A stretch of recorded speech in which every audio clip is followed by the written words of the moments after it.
Hi, this is Alex from phpacademy.org, and this is a video tutorial for the new Boston. Now, in this video tutorial series, we're going to be looking at AJAX. Now, AJAX isn't specifically relative to PHP. However, many PHP applications or websites you may create with PHP can be massively enhanced with AJAX, because what we can do is we can create applications that allow us to, say, click a button or type some kind of data in, and we can grab data from a database or a text file, or just simply include a PHP file onto our page that gives us dynamic information, so updated information. And AJAX has been used for a long time now, and recently started to be created more popular. We're in 2011 when this video is being recorded, so it's extremely popular on the web. So why is AJAX special? What makes it special?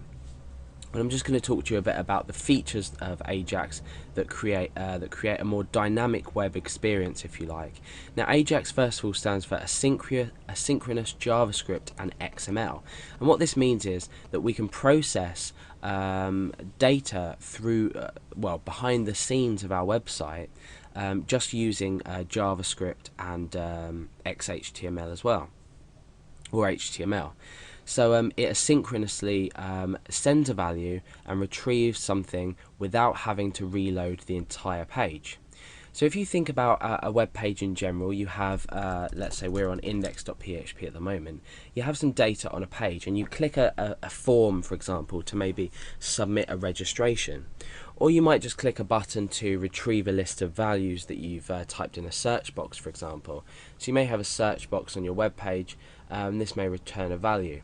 Now usually you would use a form submit, so you would say, let's just break it out of our PHP tags, we would say form action equals something, method equals something, come down here, we would create a submit button.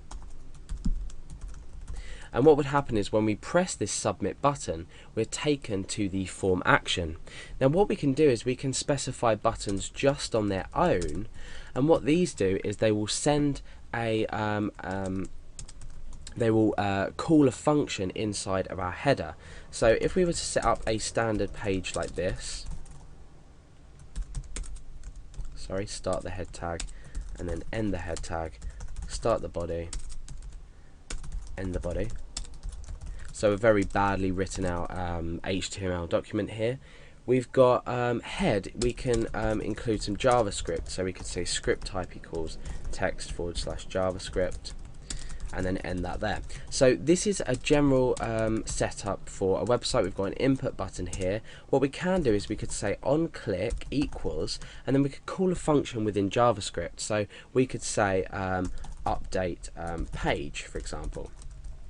Now up here we may have a function in JavaScript called update page, which is going to call and work with AJAX. We're not going to give any examples in this introduction video, but it would call this function and it would process some kind of AJAX code, if you like, or the methodology or the methods used with AJAX to actually update a certain area on the page. So for example, below here we could have a div id equals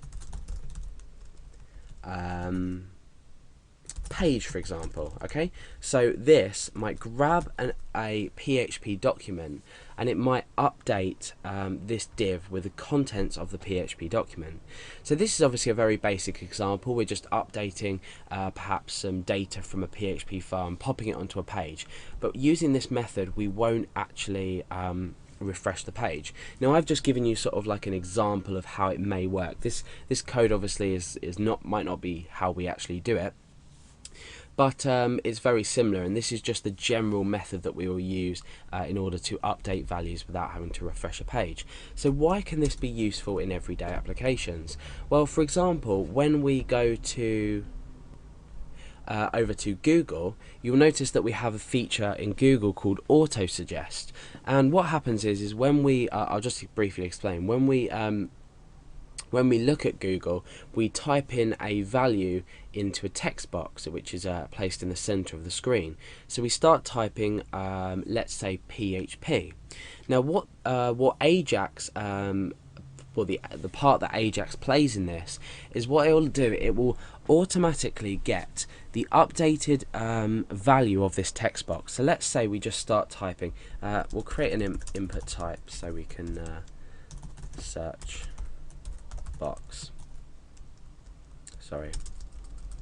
Input type equals text and name equals search box. Okay, so what's going to happen is we're going to start typing something, for example, into here. So we might start typing PHP. Now, as we type P, it's going to get the value of this text box, which is equal to P at the moment, and it's going to search a database for the most popular searches relating or that start with P. Then we're going to say PH, so it's going to and then it's going to then re-update itself without obviously having to refresh the page, because if you were to refresh the page every time you typed something, you'd have absolute pandemonium, and it would not work. So we've got PH, and then we type P, and it's going to find the most search for results with PHP. So that's just generally how it works. So this uses AJAX. Google Suggest uses AJAX, and a variety of other websites too as well. Facebook uses AJAX, and this uses it in a really interesting way.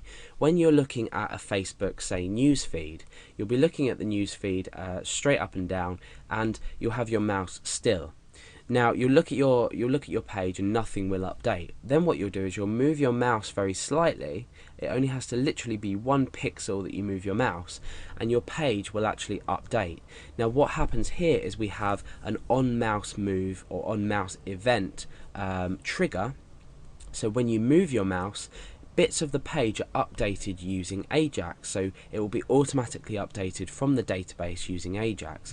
The same with Twitter as well. When you create a new tweet, you might tweet in a box like this and click submit or hit enter, and it will automatically show your most recent tweet. It won't actually refresh the page. The same with probably the feeds in Twitter. You'll automatically see new feeds open. So this is why we use AJAX and why it's so important on the web today, when we don't want boring static websites. We want everything to be easy to use and dynamic, and that's another reason we use AJAX, is because it's really easy to use a website that's been enhanced with AJAX. Particularly with PHP, where we're gaining values from a database. We can do other things with AJAX, but for now we're going to be looking at AJAX closely related to PHP, because AJAX is so closely related to PHP, where we grab things from the database. Obviously it can be used with other web programming languages, but obviously because this is PHP tutorials, we're going to be looking at AJAX and PHP. So that's a bit about AJAX, how it works, what it is, why we should use it. Now in the next tutorials coming up, we're going to be looking at how to first of all the basics of that, and then we're going to be creating some sample programs to grab some data from databases depending on what we do on the page.